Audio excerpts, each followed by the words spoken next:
Last lecture में हमने देखा था कि रोगाणुरूप वामक द्रव्य कौन से हैं। उसमें हमने देखा था कि कुष्ठ के लिए गरागरी मतलब मदन फल, इक्ष्वाकु मधुमेह में या फिर प्रमेह में यूज करना है, कुटज रोग में और कोटफल पांडु में यूज करना है, उदर में कुर्तवेदन और मदन फल सारे व्याधियों में हम उपयोग में ला सकते हैं। ऐसे चरक सिद्धिस्तान 11 में इसका वर्णन दिया है। ये हमने रोगा के अनुरूप देखा था। दोषारूप भी हमने देखा था कि कौन से दोष के हिसाब से, अगर पित्त हो तो क्या करना है, ओके, कफ हो तो क्या करना है, और वायु का पित्त और कफ के साथ संश्लिष्ट हो तो कौन से द्रव्य का उपयोग करना है, वो भी हमने देखा था। शारंगधर का रेफरेंस था। अभी हम आज देखते हैं कि ये तो हो गया रोगानुरूप, दोषानुरूप, प्रयोज्यांग के रूप हमने देखा, मूलिनी वामक, फलिनी वामक, ओके।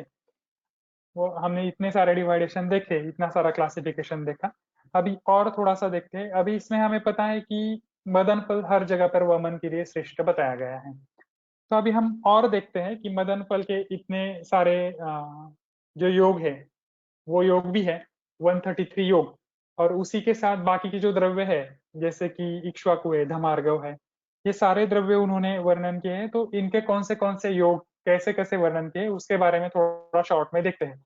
इतना सारा हम डिटेल में नहीं जाने वाले हैं, क्योंकि चरक कल्पस्थान में आपने वो पढ़ा है। उसमें से कुछ कुछ योग प्रैक्टिकली यूज भी किए जाते हैं। जैसे जैसे हमारा लेक्चर आगे बढ़ता जाएगा, वैसे वैसे मैं आपको बताऊंगा कि उसमें से कौन से योग हम प्रैक्टिकली यूज कर सकते हैं या फिर किए गए हैं। ठीक है। अभी हम देखते हैं कि वामक कल्प कौन से, जैसे कल्पस्थान में सारे वामक कल्पों का या फिर विरेचक कल्पों का उन्होंने वर्णन किया है। लेकिन ये वर्णन करने से पहले वो चरक सूत्र स्थान 4 चौथे अध्याय में ही आपको 600 विरेचन कल्पों का वर्णन करते हैं। अगर आपको याद हो तो 600 विरेचक कल्पों का वहां पर वर्णन आया है, वहां का ये रेफरेंस है। देखो वो क्या कहते हैं कि कौन से द्रव्य के कितने कितने योग हम आगे वर्णन करने वाले हैं, इसके बारे में वो आपको सूत्र स्थान में ही कल्पना देके रखते हैं कि हाँ, ये हम आगे देखने वाले हैं। और यहाँ पर उन्होंने एक सुंदर शब्द का वर्णन किया है, वो मैं आपको आगे बताता हूँ कि उन्होंने कौन से शब्दों का वर्णन कहाँ पर किया है, तो आपको और डिटेल में वो समझ में आएगा। देखो वो क्या कहते हैं कि त्रय त्रयस्त्रिंशद्यो योगा शतम प्रणीतम फलेशु, मतलब 133 किसके है, फलेशु। फल मतलब मदन फल, ओके। एकोनचत्वारिशन जिमुतकेशु योगा, मतलब 39 योग जिमुतक के हैं। इक्ष्वाकु के कितने हैं, 45 है। धमार्गव के 60, कुटच के 10 और कृतवेदन के भी 60। ऐसे टोटल अगर आप करोगे तो वो हो गए 355 योग। किसके ये वमन के योग है। टोटल आप देखोगे वमन के जो 6 अध्याय स्पेसिफिकली उन्होंने वर्णन किए हैं, वो 6 अध्यायों में जितने कल्प का वर्णन किया है, वो सारे कल्पों में अगर आप सबकी टोटल कर देते हो तो वो हो गए 355 कल्प। ओके, ऐसे टोटल जिमुतक, धमार्गव, इक्ष्वाकु, कुटज, कुर्तवेदन और मदन फल, इन सब की टोटल करोगे तो वो हो जाएंगे 355। इतने जो 355 योग है, इतने वर्णन करने की क्या जरूरत थी। 600 योगों में से 355 वामक द्रव्य के योग है, और जितने रेस्ट ऑफ है वो विरेचक द्रव्य है। तो विरेचन से ज्यादा उन्होंने वामक द्रव्य का वर्णन किया है, और उसमें भी देखो मदन फल के 133 योग है। इतने योग किसी भी द्रव्य के नहीं है, वामक द्रव्य को भी नहीं है और विरेचक द्रव्य को भी नहीं है। मदन फल तो श्रेष्ठ है वमन के लिए, फिर भी उसके 133 योग देके रखे हैं। क्यों इतने देने की उनको क्या जरूरत पड़ी होगी। तो ये हम आगे देखते हैं कि इतने योग उनको क्यों देने की और क्यों इतने योग उन्होंने बना के रखे हैं। तो उसका वर्णन वो आगे करते हैं। तो वो रेफरेंस देखिए क्या है, बहुत ही अच्छा सूत्र है, आप हमेशा याद रखो। विमान स्थान और कल्पस्थान दो जगह पर इन्होंने इसका वर्णन किया है। वो देखिए क्या है, औषधि कल्पना वैविध्य, इतनी सारी कल्पनाओं का हमने यहाँ पर वर्णन क्यों किया, मतलब इतने जो कल्प है 355, वो 355 तो कल्प हमने वर्णन किए ही है, लेकिन उसमें भी हमने बहुत सारी कल्पनाओं का उपयोग किया है। कौन सी कल्पनाएं हैं, तो वो कल्पना वो यहाँ पर देते हैं।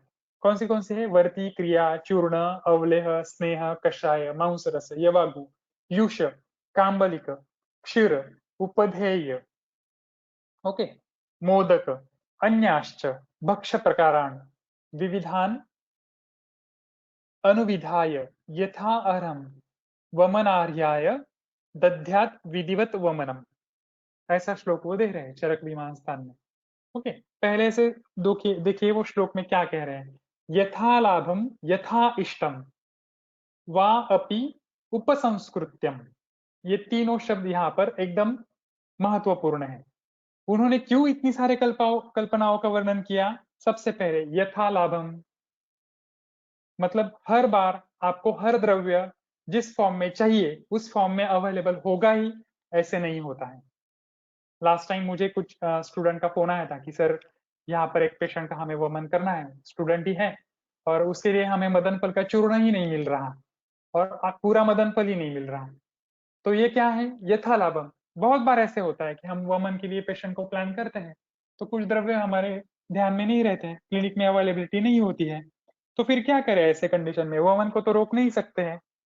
ओके, तो उस वक्त क्या करना है, हमारे पास जो द्रव्य है, ठीक है मदन फल नहीं है, फिर रुग्ण की अभिरुचि देखो, रुग्ण कौन सा है वो देखो, उसके हिसाब से आपके पास अगर मदन फल नहीं है तो आप दूसरा द्रव्य भी यूज कर सकते हो।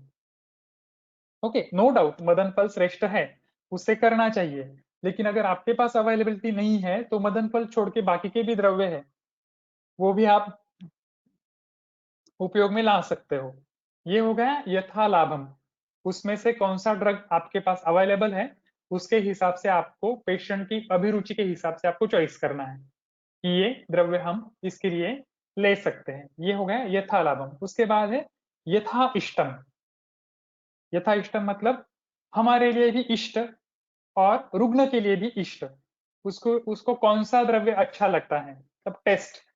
अगर आप में से किसी ने वमन लिया हो तो आपको पता चलेगा कि मदन पल की टेस्ट कैसे होती है, या फिर वचा की टेस्ट कैसे होती है। आप उसका स्मेल भी करते हो ना तो एकदम ऐसे रोमहर्ष होता है, और उसको देखकर हमें ऐसा होता है कि नहीं अभी इसको देखना भी नहीं है और इसके पास भी नहीं जाना है। जैसे स्नेहोद्वेग होता है ना, वैसे ही स्पेसिफिक मदन फल की एक टेस्ट होती है, और मदन फल का एक स्मेल भी होता है।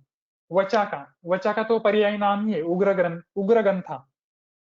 उग्रगंधा एक पर्याय है वचा का, कि उसका जो गंध है वो उग्र है, लेकिन कुछ लोगों को वो प्लीजेंट लगता है। लेकिन अगर आप स्नेहपान करने के बाद वचा का स्मेल लेते हो, तो पहले वो भले ही आपको प्लीजेंट लगे, बाद में वो आपको वचा का स्मेल प्लीजेंट नहीं लगता है। वचा के स्मेल से भी आपको ऐसे होता है कि मुझे वोमिट हो जाएगा। ओके, ऐसे ही मदन फल की स्मेल भी एक स्पेसिफिक ओडर है, उसको उस स्मेल की वजह से भी आपको क्या होता है कि ऐसे होता है नहीं ये स्मेल मुझे नहीं चाहिए। तो ये हो गया यथा इष्ट, रुग्ण के लिए इष्ट कौन सा है। ओके, तो उसके हिसाब से हमें वो चॉइस चॉइस करना है। वा उपसंस्कृत्यम, वा अपि उपसंस्कृत्यम मतलब उस पर कौन से संस्कार आपको अपेक्षित है। जैसे कि कोई सुकुमार रुग्ण है, ओके सुकुमार रुग्ण को आपको वमन देना है, सुकुमार या फिर राजा है। ओके, मान लो कि आपको राजा मतलब हम जिस प्रदेश में रहते हैं वहां पर जिनका चलता है वो हमारे लिए राजा है। पुराने जमाने में जो राजवैद्यों और राज घराने की जो परंपरा थी उसके हिसाब से अगर सोचोगे तो उन्होंने ऐसा वर्णन किया है, राजा है, सुकुमार है, ओके सुकुमार स्त्री है, या फिर बालक है, इनमें अगर आपको वमन करना है तो उन्होंने स्पेसिफिक गृह योग का वर्णन किया है। गृह योग अगर आपको याद होगा तो बहुत अच्छा योग है वो। प्रैक्टिकली मैंने ऐसे सुना है, देखा नहीं है, कि पुणे के कोई वैद्य ने उसको ट्राई किया था और उससे 2 वेग आए थे। गृह योग आपको अगर पता हो, अगर नहीं पता हो तो बता देता हूँ। गृह योग में क्या है, वो मदन फल को कोविदार कर्बूदार आदि जो द्रव्य है उनकी भावना देनी है। भावना देने के बाद जो तालाब में ये होता है, कमल होता है, तो रात में जाकर वो जो मदन फल है वो कमल के ऊपर उसकी पाउडर हमें डाल देनी है। और रात को क्या होता है, फिर वो कमल जो है वो सूर्य प्रकाश जैसे ही सूर्य ढल जाता है, ढलने के बाद कमल अपने आप ही बंद हो जाता है, आकुंचित हो जाता है। तो वो जो अंदर का जो मदन फल द्रव्य है उसकी एक्शन जो कमल है, कमल के कुछ भाव पदार्थ के साथ होती है और उसका एक स्पेसिफिक ऑर्डर आती है। तो सुबह जाकर हमें क्या करना है, सुबह की किरणें जैसे ही खुलती है तो सुबह की किरणें आने के बाद वो कमल जो है वो फिर से खिल जाता है। तो वो खिलने के बाद वो जो स्मेल है वो वहां पर स्पेसिफिक स्मेल उत्पन्न होती है, तो वो कमल वहां से तोड़ के लाना है और किसी राजा का या फिर सुकुमार व्यक्ति का वमन है तो उसको द्रव्य आकंठपान करवाने हैं और उसको सिर्फ वो स्मेल देना है उस कमल का। प्रत्यक्ष रूप से किसी योग को हमें वहां पर खिलाना नहीं है। क्यों? क्योंकि सुकुमार है, राजा है, ऐसे रोगों को हम एकदम उष्ण तीक्ष्ण या फिर ऐसे द्रव्य का उपयोग ना करें। इसके लिए उन्होंने वहां पर वो योग का वर्णन किया है। तो दैट इज संस्कार विशेष। इसके लिए यहाँ पर उन्होंने दिया है कि उपसंस्कृत्यम। ओके, उससे पहले उन्होंने वा इस शब्द का प्रयोग किया है। तो यथा लाभम वा, यथा इष्टम वा, उपसंस्कृत्यम। ओके, हमें कौन सा द्रव्य कब अवेलेबल होता है, वो रुग्ण की अभिरुचि के हिसाब से या फिर कौन से संस्कार के हिसाब से वो द्रव्य हमें चॉइस करना है। उसके हिसाब से उन्होंने क्या बनाया है, वर्ती क्रिया, चूर्ण, अवलेह, स्नेह, कषाय, मांसरस, यवागु, यूष, काम्बलिक, क्षीर, उपधेय, बाद में मोदक, अन्यश्च, इतने सारे जो ये कल्पनाएं हैं, उसके साथ अन्य कल्पनाओं का भी उन्होंने उपयोग किया है। अन्य भक्ष्य प्रकारों का भी उन्होंने उपयोग किया है। क्यों? विविधान अनुविधाय यथा अर्हम वमनार्हम दध्यात विधिवत वमनम। क्यों? क्योंकि हमारा जो वमन है वो वमन के योग्य व्यक्ति को विधिवत होना चाहिए। इसके लिए इन्होंने इतने सारे द्रव्यों का या फिर इतनी सारी भैषज कल्पनाओं का, इतनी सारी औषध कल्पनाओं का यहाँ पर उपयोग किया है। ओके, और ये सारी कल्पनाएं, ये श्लोक कहाँ का है? विमानस्थान का। विमानस्थान 8 रोग विषयक द्वितीय अध्याय का ये श्लोक है। और उसमें वो क्या देते हैं, इति कल्पना संग्रहो वमन द्रव्याणाम कल्पम एशाम विस्तारेण उत्तर कालम उपदीक्षम उपदीक्षाम। मतलब ये जो सारे हमने यहाँ पर वर्णन किए हैं, ये कहाँ हम फिर से वर्णन करने वाले हैं? कल्प संग्रहो वमन द्रव्याणाम, इसको हम क्या कहते हैं? कल्प संग्रह कहते हैं। ओके, अलग अलग जो कल्पनाएं हैं इनको एक साथ जोड़ा गया है, इसके लिए उसको कहते हैं कल्प संग्रहो वमन द्रव्याणाम कल्पमेशाम विस्तारेण उत्तर कालम। ये जो कल्प है इसको हम उत्तर काल में, मतलब आगे आने वाले स्थान में हम इसका फिर से वर्णन करने वाले हैं। कहां पर वर्णन करेंगे? कल्प स्थान में वर्णन इसका फिर से करने वाले हैं। ओके, तो वो वर्णन उन्होंने कैसे किया है उसका ही श्लोक मैंने पहले अध्याय में ही उन्होंने दिया है। उसके आगे वाला ये विमान स्थान का श्लोक है, ये खत्म होने के बाद तुरंत कल्पस्थान का पहले ही अध्याय का 6 नंबर का श्लोक है। और वहां पर वो क्या देते हैं देखो, नानाविध देश काल काल संभव आस्वाद रस वीर्य विपाक प्रभाव ग्रहणात् देह दोष प्रकृति वय बल अग्नि भक्ति सात्म्य रोग अवस्थादीनाम नाना प्रभावाच्च विचित्र गंध वर्ण रस स्पर्श उपयोगानां सुखार्थम असंख्ययाः संयोगानाम अपि च सतां द्रव्याणां विकल्प मार्ग उपदर्शनार्थम षड विरेचन शताशतीय षड विरेचन योगा शतानी व्याख्यास्यामः।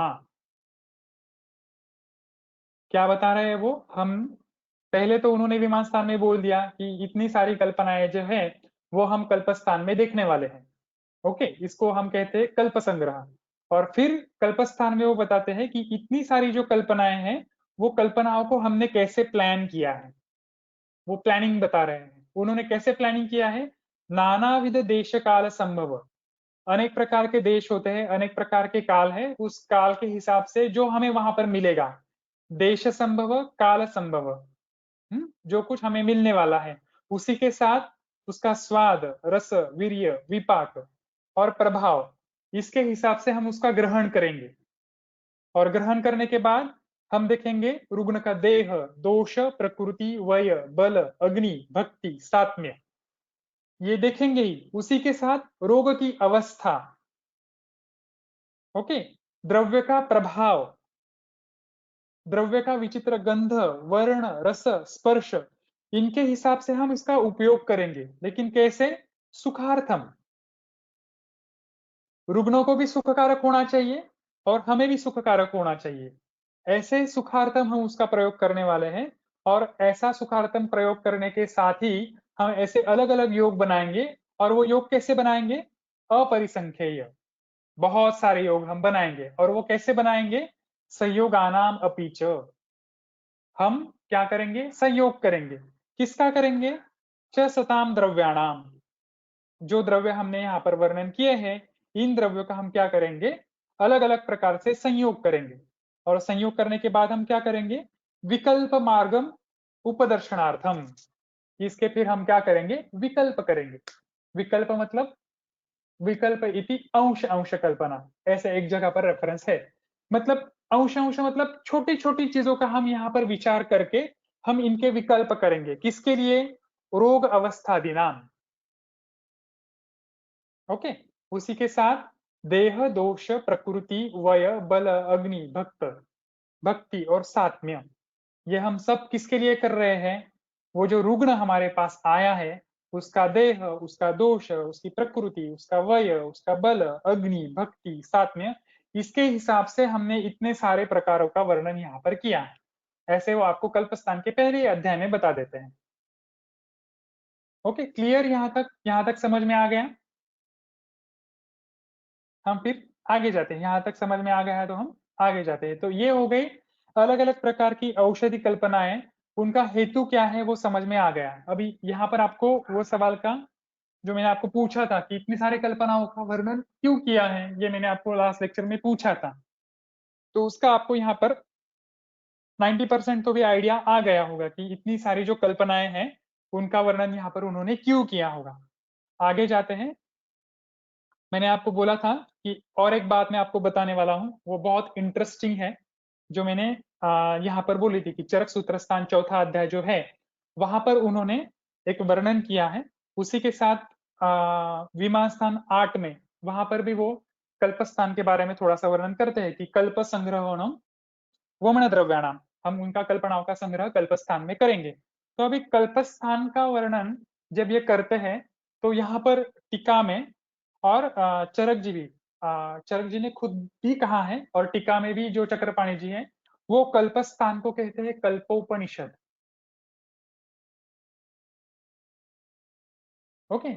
तो उन्होंने सारे जो स्थान हैं, सारे स्थानों को सूत्र स्थान, निदान स्थान, विमान स्थान, चिकित्सा स्थान, ओके, ऐसे स्थान स्थान कहा है, वैसे ही कल्पस्थान भी है। लेकिन स्पेसिफिक वो कल्पोपनिषद, ये जो उपनिषद, ये जो संज्ञा है, ये संज्ञा सिर्फ कल्पस्थान को ही देते हैं। बाकी किसी भी स्थान को उन्होंने उपनिषद ऐसा शब्द प्रयोग नहीं किया है। ये रोग विषयक द्वितीय अध्याय में इन्होंने कहा है कि हम कल्पोपनिषद में इसका हम वर्णन करेंगे। तो उपनिषद इस शब्द का अर्थ क्या होता है आपको पता होगा?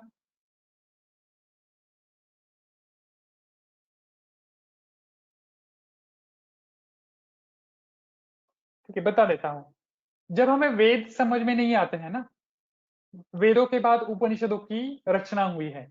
वो रचना क्यों हुई? क्योंकि वेद जो थे वो समझने के लिए क्लिष्ट थे, और वेदों को उन्होंने उपनिषदों में कन्वर्ट किया, इजी लैंग्वेज में उसको कन्वर्ट किया, और कन्वर्ट करने के बाद फिर लोगों में उसको प्रचारित किया। तो अलग अलग उपनिषदों की रचना हुई, जैसे तैत्तिरीय उपनिषद, ब्रह्मोपनिषद, ओके, ऐसे अलग अलग उपनिषद है, ईशावास्योपनिषद। तो ये उपनिषद क्यों बनाए? वेदों को छोटे छोटे पार्ट में डिवाइड कर कर लोगों को वो समझ में आए, ऐसी उनकी रचना होनी चाहिए, इसलिए उन्होंने उपनिषद बनाए। वैसे ही चरक जी बाकी किसी अध्याय या फिर किसी स्थान को उपनिषद नहीं कहते हैं, सिर्फ कल्पस्थान जो है, कल्पस्थान को ही वो कहते हैं कल्पोपनिषद। मतलब अकेला आप कल्पस्थान भी पढ़ते हो तो भी पूरी जो चरक संहिता है, वो पूरी चरक संहिता आपको कल्पस्थान में समझ में आएगी कि एक्चुअली कल्प चरक संहिता क्या है। ये आपको समझना है तो कल्पस्थान आप अच्छे से समझ लो। या फिर आपको अच्छी चिकित्सा करनी है, चिकित्सा स्थान आपको अच्छे से समझ में लेना है, तो आपको क्या आना चाहिए? कल्पोपनिषद।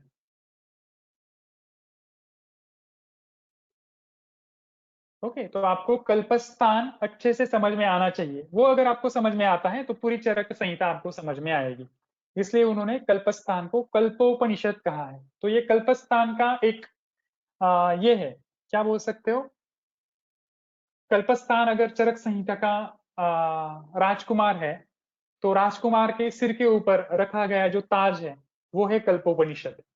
ओके, उसको अगर क्राउन कह सकते हैं हम, कि कल्पोपनिषद ये जो एक उपाधि है वो सिर्फ कल्पस्थान को ही मिली है, बाकी किसी स्थान को नहीं मिली है। ये हमेशा याद रखना, ये स्थान पंचकर्म के वैद्य को हमेशा पता ही होना चाहिए कि कल्पस्थान में कहाँ पर कौन सा उपयोग, कौन से द्रव्य कौन सी अवस्था में दिए हैं, वो हमेशा हमें पता ही होने चाहिए। और उसमें से बहुत सारे कल्प हम प्रैक्टिकली उपयोग में भी लाते हैं। ठीक है, तो कल्पना वैविध्य देखिए, हमने इससे पहले श्लोक में देखा ही है कि देह दोष प्रकृति वय बल अग्नि भक्त सात्म्य रुग्ण अवस्था दिनाम नाना प्रभवाश्च, इसके हिसाब से उन्होंने वर्णन किया है। तो वो वर्णन को हम और स्पेसिफिकली देखते हैं कि कल्प संग्रह हेतु कल्पोपनिषद, ये जो कल्प संग्रह है वो उन्होंने कैसे किया है कल्पोपनिषद में, वो देखते हैं। कल्पना वैविध्य हेतु मतलब जो सारी कल्पनाएं हैं उनका हेतु क्या हो सकता है। तो रुग्ण की अभिरुचि के हिसाब से अगर आप देखोगे तो कषाय, क्षीर और मोदक, ये कल्पनाओं का वर्णन उन्होंने किया है। कुछ कुछ रुग्ण होते हैं कि उनको ऐसे होता है कि मुझे काढ़ा पसंद नहीं है सर, आप दूसरा कुछ दोगे तो अच्छा होगा। यहाँ पर जनरली पेशेंट बोलते हैं सर प्रवाही प्रवाही कुछ मत देना, आप अगर चूर्ण दोगे अच्छा रहेगा, चूर्ण टैबलेट कितनी भी दो मैं खा लूंगा, लेकिन प्रवाही कुछ नहीं देना है। ओके, काढ़ा आप मत दो, उकाड़ा मत दो, ऐसे पेशेंट बोलते हैं। तो रुग्ण के अभिरुचि के हिसाब से आपको अलग अलग द्रव्य उनको बनाकर आप दे सकते हो। ओके, वमन में क्या होता है, बहुत सारा विभत्स दर्शन होता है। ओके, आप वो सब कुछ पियो, पीने के बाद उसकी उल्टी करो, खुद की हुई उल्टी खुद ही देखो, वो सामने बेसिन होता है उसमें से स्मेल आती है। कुछ लोगों को दूध पसंद नहीं होता है, उसकी भी स्मेल आती है। काढ़ा होता है वो भी मीठा होता है, कुछ लोगों को मीठा पसंद नहीं होता है, कुछ लोगों को कड़वा पसंद नहीं होता है। तो भी हम वो द्रव्य हम उनको पिलाते हैं। कुछ लोगों को चावल नहीं पसंद होता है, फिर भी हम उनको यवाबू बनाकर खिलाते हैं। लोगों को सेंधा नमक ही पसंद नहीं होता है, मतलब सेंधव जल हम जो बनाते हैं वो। तो दैट इज रुग्णाभिरुचि। रुग्ण की अभिरुचि के हिसाब से आपको अलग अलग द्रव्य, अलग अलग कल्पनाओं का उपयोग वहां पर करना है। इसलिए रुग्ण अभिरुचि अगर आप देखोगे तो कोई पेशेंट को आप कषाय यूज करो, कोई पेशेंट को आप क्षीर यूज करो, कोई पेशेंट को आप मोदक यूज करो। ओके, मदन फल के मोदक भी आप बनाकर दे सकते हो। मैंने प्राइवेट में एक पेशेंट को मदन फल के मोदक ट्राई किए हैं। उसके भी रिजल्ट मिलते हैं, अच्छे से रिजल्ट मिलते हैं। क्या करना है उसमें, बहुत इजी है। मदन फल का चूर्ण लेना है, उस चूर्ण में शक्कर डालनी है, शक्कर या फिर गुड़, गुड़ डालकर और थोड़ा सा घी डालना है, घी डालकर उसका पाक करना है। और उसका पाक अच्छे से हो जाए, ज्यादा गुड़ डालोगे तो उसकी पेस्ट बन जाएगी। तो पेस्ट के पहले वाली अवस्था हमें चाहिए, ज्यादा पेस्ट नहीं बनानी है। और मदन फल जो है वो ज्यादा वहां पर फ्राई भी नहीं होना चाहिए। तो ऐसी अवस्था में थोड़ा गुड़ डालना है, थोड़ी इलायची डालनी है, एला वो मनोपक तो है ही। ओके, वो इलायची डालो, थोड़ा मदन फल डालो, और थोड़ा सा सेंधव नमक डालो उसकी टेस्ट अच्छी होने के लिए। ओके, और वो जब उससे उसका अच्छे से पाक हो जाए तो अगर आपको गुड़ नहीं डालना है तो थोड़ा शहद भी डाल सकते हो, ज्यादा नहीं डालना है। उसकी जस्ट जैसे ठीक एक पेस्ट हो चॉकलेट जैसी। तो वो चॉकलेट जैसे जब पेस्ट हो जाए तो उसका एक छोटे छोटे आकार के, मतलब मान लो कि हमारी सुपारी होती है ना, सुपारी के आकार के उसके छोटे छोटे लड्डू बना लो। और लड्डू बनाने के बाद हम मोदक बनाने के लिए जैसे आटा मूनते हैं वैसे आटा मून लेना है। और उसमें वो जो छोटा लड्डू है वो उसमें भरना है, और फिर उसका मोदक का शेप बनाना है। मोदक आपको पता है हम कैसे बनाते हैं, उस शेप का वो मोदक बनाना है और उसको फ्राई करना है, डीप फ्राई, घी में करो या फिर तेल में करो। तो वो मोदक बन जाएंगे, 4-5 मोदक। तो मोदक बनाने के बाद वो मोदक पेशेंट को खिलाने हैं। जरूरी नहीं है कि चरक जी ने जैसे मोदक कहे हैं वैसे ही आप मोदक बना। ओके, आप अपने हिसाब से मदन फल के, वचा के, उनके मोदक आप बना सकते हो। तो मोदक बनाकर मैंने एक पेशेंट में ट्राई किया है, अच्छे से वमन होता है, कोई प्रॉब्लम नहीं होता है। ओके, पेशेंट को मोदक देना है, खाने के लिए बोलना है, सिर्फ उसमें एक ध्यान रखना है, पेशेंट को बोलना है उसको चबा चबा कर खाओ। अगर वो चबा कर नहीं खाए, वैसे ही उसने वो निगल लिए, ज्यादा चबाए नहीं, तो जब पेशेंट को वमन का वेग आता है तो वेग के साथ उसके जो छोटे छोटे पार्टिकल्स है वो नाक में अटकते हैं। क्योंकि वोमिटिंग जब होती है तो वो नाक से भी बाहर निकलती है और मुंह से भी बाहर निकलती है। तो वो नाक में इरिटेट करती है, और नाक में इरिटेट होने की वजह से पेशेंट को इरिटेशन की वजह से छींकें आती हैं या फिर खांसी आती है। तो वो ना हो इसके लिए पेशेंट को पहले ही आपको गाइड करना है कि मोदक को आप चबा चबा कर खाओ। ओके, क्षीर प्रयोग तो आपको पता ही है, मदन फल का क्षीर पाक बनाकर आप देख सकते हो, इजी है वो। ओके, ये हो गया रुग्ण के अभिरुचि के हिसाब से अलग अलग प्रयोग।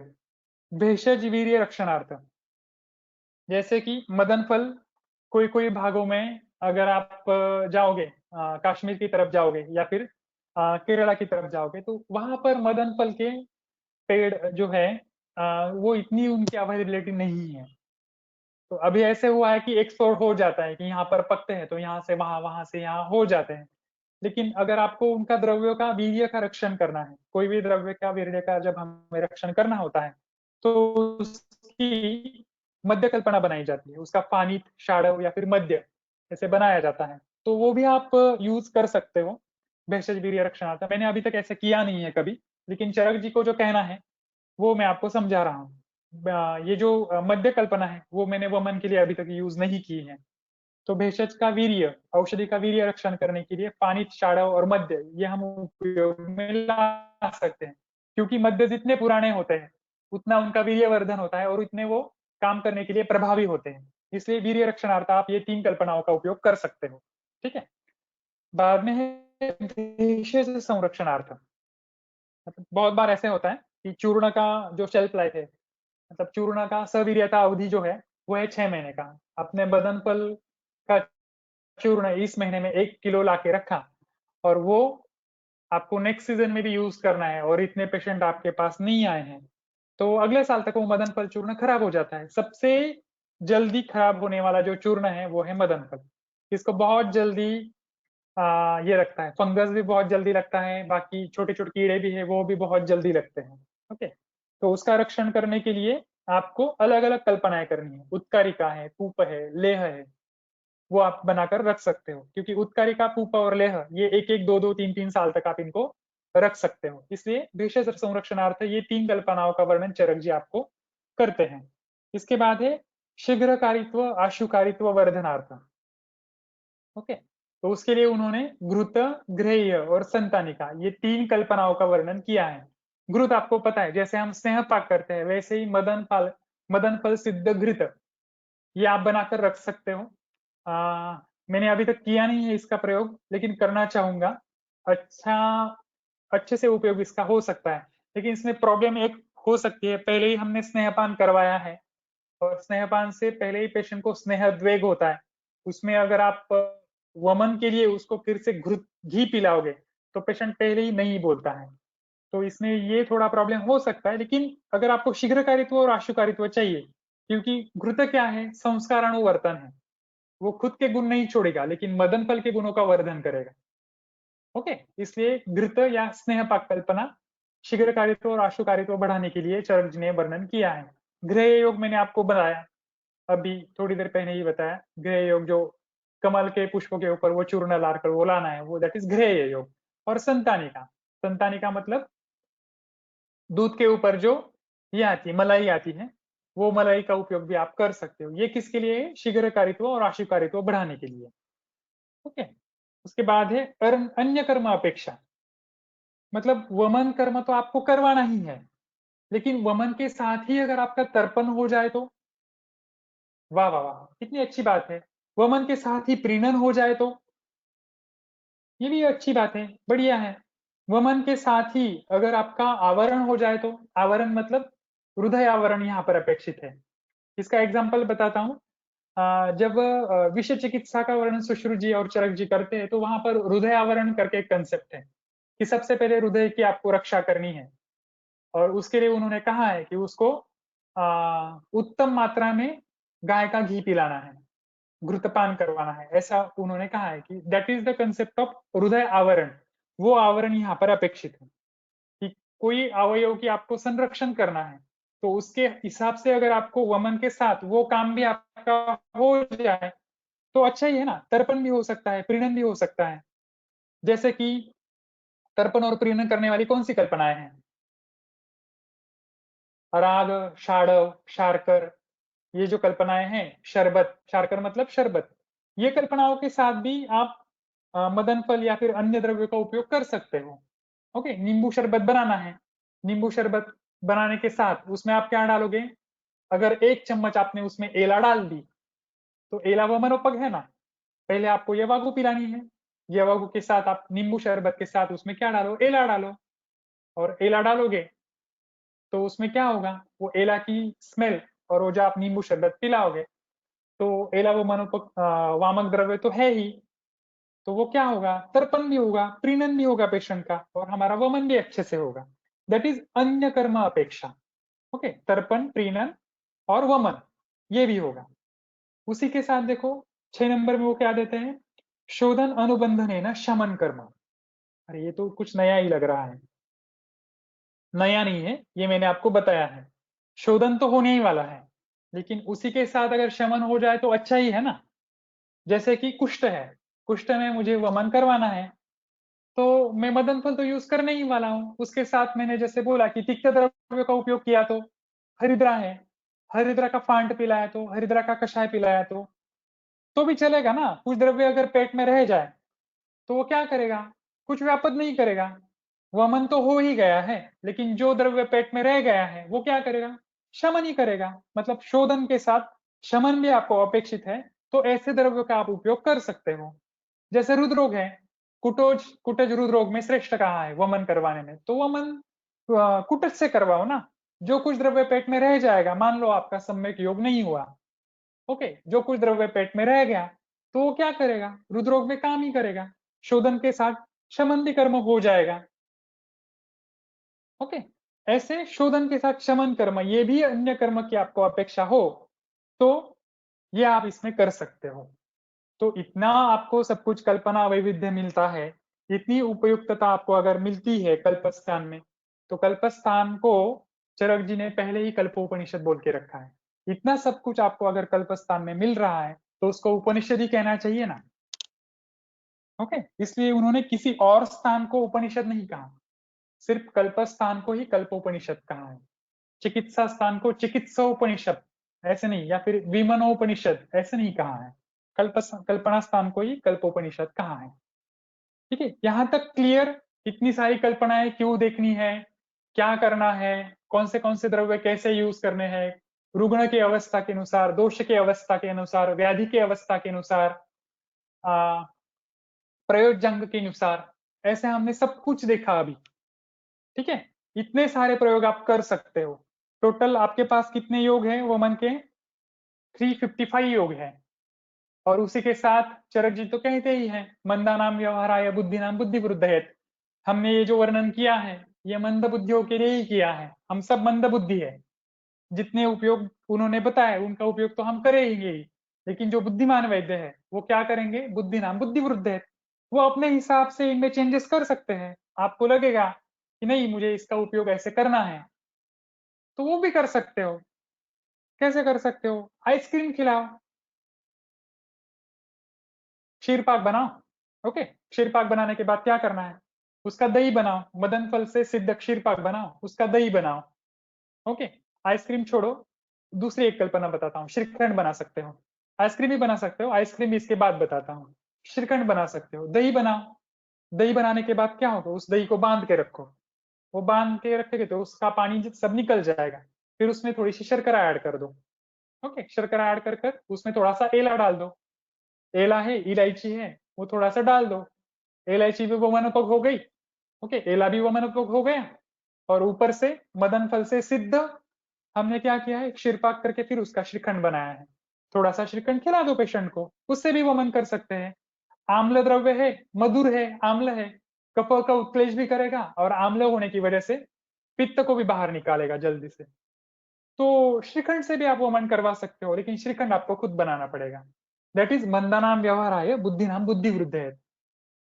ऐसे ही आप क्या कर सकते हो, आइसक्रीम भी बना सकते हो। आइसक्रीम कैसे बनाओगे, छोटे बच्चों को आपको अगर वमन देना है, तो उसको अगर आइसक्रीम खिला के वमन देना है तो कैसे करोगे, क्षीर पाक बनाओ, तो उसको ठंडा करो, छान लो।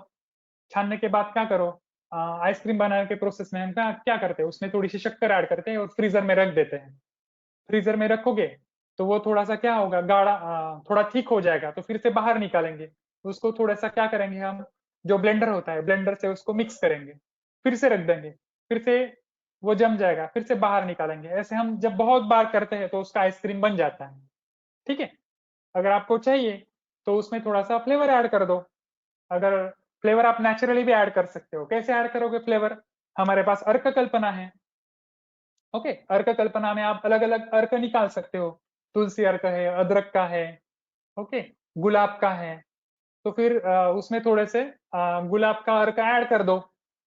ओके, तो वो हो गई रोज फ्लेवर की आइसक्रीम। बच्चों को खिला दो, अच्छे से खाएगा वो। थोड़ी देर में अपने ही आप उत्क्लेश होगा और उल्टी हो जाएगी। ऐसे भी कर सकते हो। ऐसे अलग अलग प्रयोग आप कर सकते हो, क्योंकि चरक जी आपको हर स्थान पर आपको चरक जी बहुत खुला छोड़ते हैं कि वैद्य अपने स्व बुद्धि से निर्णय करे और रुग्ण के लिए जो अच्छा है वो करे। दैट इज मंदा नाम व्यवहाराय बुद्धि नाम बुद्धि वृद्धि। ओके, इतना सब कुछ आप यहाँ पर कर सकते हो। अभी देखते हैं कि ये सब कुछ हमने देखा। तो अब अभी आप बोलोगे, आपके मन में ये सवाल होगा कि सर, सब जगह पे बोला है कि मदन फल श्रेष्ठ है, मदन फल श्रेष्ठ है, मदन फल का ये उपयोग करना है, मदन फल का वो उपयोग करना है, मदन फल के ज्यादा कल्प दिए है, मदन फल अनपायित्वात है, वो कभी विकार उत्पन्न नहीं करता है।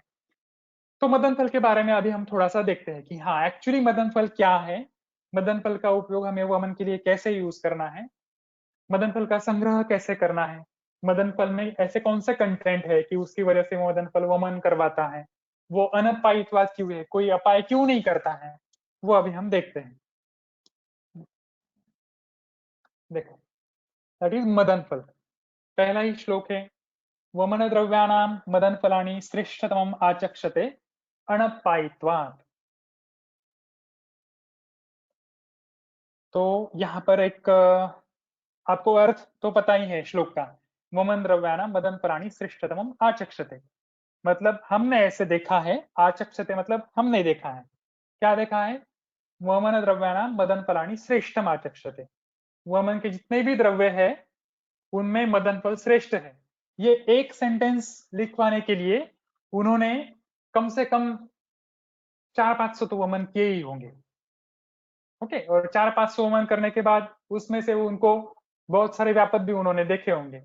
और व्यापद देखने के बाद फाइनल कंक्लूजन पे वो आए होंगे कि हाँ, कुटज है उससे ये व्यापद होता है, हाँ जिमुतक है उससे ये व्यापद होता है, धमार्गव है उससे वो व्यापद होता है। ओके, लेकिन वो व्यापद करवाते हैं कि मदन फल ऐसा है कि वो कभी व्यापद ही नहीं करता है। इसलिए वो उन्होंने क्या दिया है? अनपायित्वात्, वो कोई अपाय नहीं करता है। स्पेसिफिक वर्ड है, वो ऐसा नहीं लिखते हैं कि अनव्यापदत्वात्, ऐसा नहीं लिखा है उन्होंने। उन्होंने लिखा है अनपायित्वात्, वो कोई अपाय नहीं करता है। मतलब अयोग भी हो गया, मदन फल पेट में भी रह गया, तो भी वो अपाय नहीं करेगा।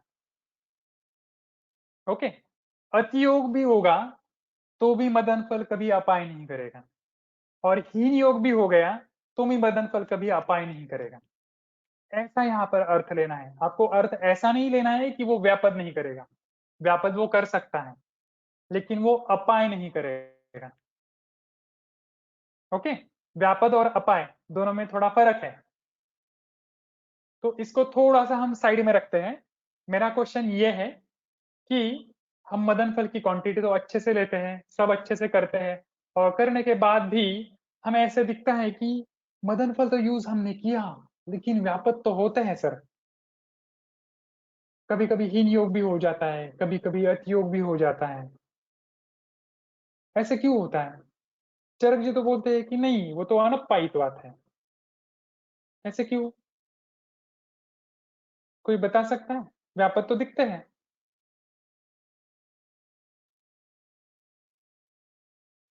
वैद्याची देण्याची मात्रा किंवा अवस्था चुकत असेल म्हणून व्यापत होत असतील यस किंवा यस यस, एग्जैक्टली एग्जैक्टली। इन्होंने अभी का जो कहा, उन्होंने व्यापक के 4 प्रकार के रीजन दिए हैं।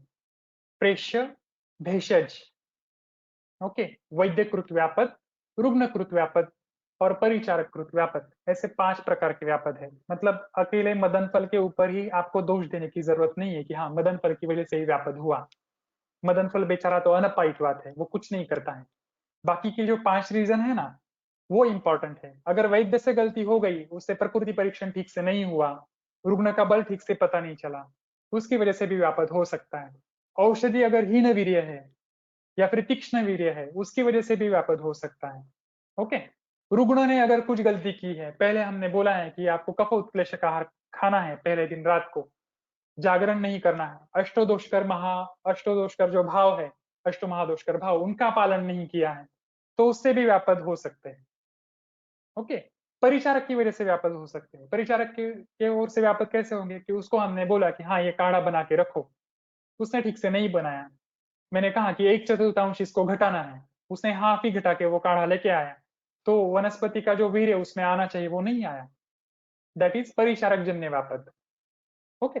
ऐसे बहुत सारे व्यापदों के कारण हो सकते हैं। अकेले मदन फल के ऊपर ही दोष देने की हमें कोई जरूरत नहीं है, और हर वक्त हम वही करते हैं, मदन फल का डोज ज्यादा हो गया, ये कम हो गया, वो ज्यादा हो गया। ऐसे नहीं होता है, कभी कभी हमसे भी गलती होती है। पंचकर्म में, पंचकर्म का जो वैद्य है वो हमेशा वेरी कैलकुलेटिव होना चाहिए। आपका डोज परफेक्शन होना चाहिए, आपका प्रकृति परीक्षण परफेक्ट होना चाहिए, आपको व्याधि की अवस्थाएं परफेक्शन होनी चाहिए, रुग्ण का बल परफेक्टली एग्जामिनेशन आपको आना चाहिए, ये सारी परफेक्ट होनी चाहिए। ये सब अगर सब कुछ होता है तो आपके वमन, विरेचन, बस्ती, नस्य, रक्तमुक्षण ये अच्छे से होते हैं, नहीं तो आपको व्यापद ही व्यापद दिखेंगे।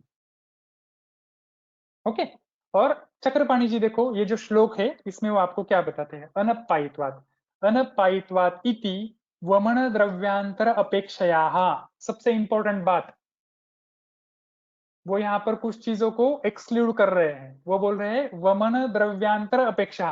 ये जो अनपायित्वात् ये जो शब्द है वो आपको यूनिवर्सली सभी जगह पे यूज नहीं करना है।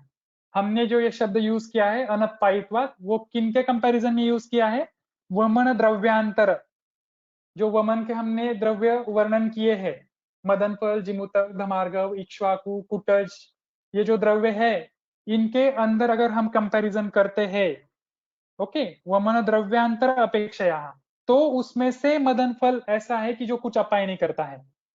इसके अलावा बहुत सारी चीजें हैं जो अपाय कर सकती है, जैसे वैद्य, रुग्ण, परिचारक, ओके, औषधि द्रव्य, आकंतपान द्रव्य, इनकी वजह से अपाय हो सकता है। लेकिन अगर वमन द्रव्यांतर अपेक्षया, वमन के जो द्रव्य है इनके अंदर आप अगर कंपैरिजन करते हो तो उनमें मदन फल श्रेष्ठ है। ओके। और उसमें भी वो आगे आपको क्या देते हैं, मदन, सॉरी, वमन द्रव्यांतर अपेक्षया अल्प व्यापत्ति करत्वात्,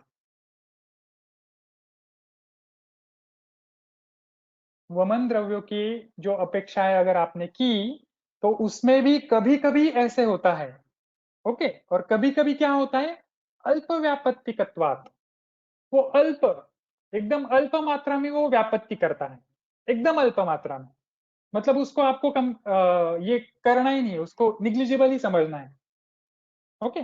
तो वमन द्रव्यांतर अपेक्षा अगर आप रखते हो तो उसमें कभी कभी वमन ये क्या करता है, मदन फल अल्प व्यापत्ति कभी कभी करता है। वो भी कब होगा, जब जब हमने अगर बाकी की चीजों के ऊपर ध्यान नहीं दिया तो। लेकिन हमारा सिद्धांत एक ही है, सभी द्रव्यों के साथ अगर आप मदन फल को कंपेयर करते हो तो वो कभी भी अपाय नहीं करेगा, वो अनपायित्वात है। आपने देखा होगा, आपने अभी यहाँ पर जितने भी स्टूडेंट है उन्होंने देखा है कि हम जब वमन करवाते हैं तो हम, मेरा जो वमन होता है मैं हमेशा उसमें ग्रंथक तो जो आत्मा मात्रा दी है मदन फल की, अंतर्नख मुष्टि मात्रा, वही मात्रा में यूज करता हूँ। ओके। और अंतर्नख मुष्टि मात्रा यूज करने में कभी भी कोई भी व्यापद नहीं होते, आज तक मेरे वमन में कभी हुआ भी नहीं है। ओके। चरक जी की ही कृपा है कि उनकी कृपा की वजह से ये सब मेरे वमन में अभी तक व्यापद नहीं हुआ है। तो वो चरक जी ने जो बताया है वही सब फॉलो करना है। वो कहते हैं अनपायित्वात है, अनपायित्वात है, सभी जगह पे आप यूज कर सकते हो अन्य द्रव्यों की अपेक्षा में। ओके। यहाँ तक समझ में आ गया तो हम आगे का श्लोक देखते हैं। आगे के श्लोक में देखिए, वो मदन फल के गुणों का वर्णन करते हैं। सिंपल है एकदम। पहला जो श्लोक है वो चरक कल्प स्थान का है, और दूसरा जो है वो चरक सिद्धि स्थान का है। दोनों में देखिए, कल्प स्थान में उन्होंने रसवीर्य विपाक और बाकी चीजों का वर्णन नहीं किया है, लेकिन सिद्धि स्थान में वो रसवीर्य विपाक का वर्णन करते हैं कि मदन फल का रसवीर्य विपाक क्या है। मधुरम स कषाया, मतलब मधुर है लेकिन स कषाया, स कषाया मतलब कषाय के साथ मधुर है। सह मतलब सहचर्य। जब आप मदन फल खाओगे, कभी खाकर देखो, अल्प मात्रा में खाकर देखो, वो मीठा तो लगेगा लेकिन उसके बाद थोड़ा सा कषाय जो रस है वो आएगा। अनुरस नहीं बोल रहा हूं मैं, उसी के साथ आएगा। अनुरस इज डिफरेंट। मधुर के साथ कषाय रस आपको आएगा। स कषाया सतिक्त कहा, कषाय भी आएगा, तिक्त रस भी आएगा, कड़वा भी लगेगा, ओके, और थोड़ा सा तीखा भी लगेगा। ऐसा उसका क्या है, मधुर के साथ तीखा और थोड़ा सा कड़वा, ऐसा है। उसी के साथ तद्रुक्षम, वो क्या है, रुक्ष है, लेकिन वो रुक्षत्व कैसा है, सकटु उष्ण विज्जलम, कटु और उष्ण के साथ रुक्षत्व है उसके साथ। देखो अभी यहाँ पर मैं आपको एक एग्जांपल देता हूँ। मिर्च है, मिर्च, हरी मिर्च, ओके। वो जो मिर्च होती है वो कटु है, ओके, उष्ण भी है, लेकिन वो रुक्ष नहीं है, वो स्निग्ध है। लेकिन मरीच अगर आप देखोगे ना, मरीच, तो मरीच कटु, उष्ण है और रुक्ष है। मरीच और मिर्च मतलब लंका, ये दोनों में ये फर्क है।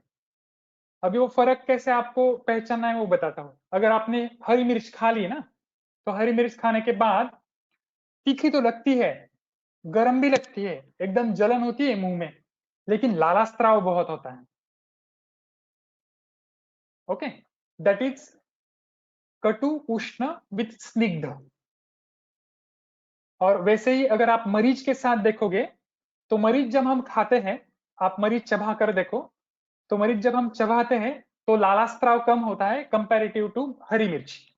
लालास्त्राव होता है लेकिन कम होता है हरी मिर्च के कंपैरिजन में। हरी मिर्च खाते हैं तो लिटरली हम ऐसे होता है, हम ऐसे जीभ बाहर निकालते हैं और एकदम ऐसे जीभ बाहर निकालते हैं, अलग से आवाज निकालते हैं, मुझे एकदम गर्मी लग रही हो, मुझे पानी दो, ऐसे होता है। लेकिन अगर आप मरीच खाते हो ना, तो मरीच में वैसे नहीं होता है। मरीच में आप थोड़ा सा सहन कर पाते हो। तो दैट इज सरुक्ष उष्ण कटुत्वम और सस्निग्ध उष्ण कटुत्वम। उसमें से मदन फल जो है वो मदन फल कैसा है, रुक्ष के साथ कटु और उष्ण है, ओके। इसलिए उसके साथ उन्होंने आगे लिखा है विज्जलम, ओके। आगे देखिए, कफ पित्तम ऋत, मतलब कफ और पित्त इनका हरण करने वाला है, लेकिन उसी के साथ आशुकारी,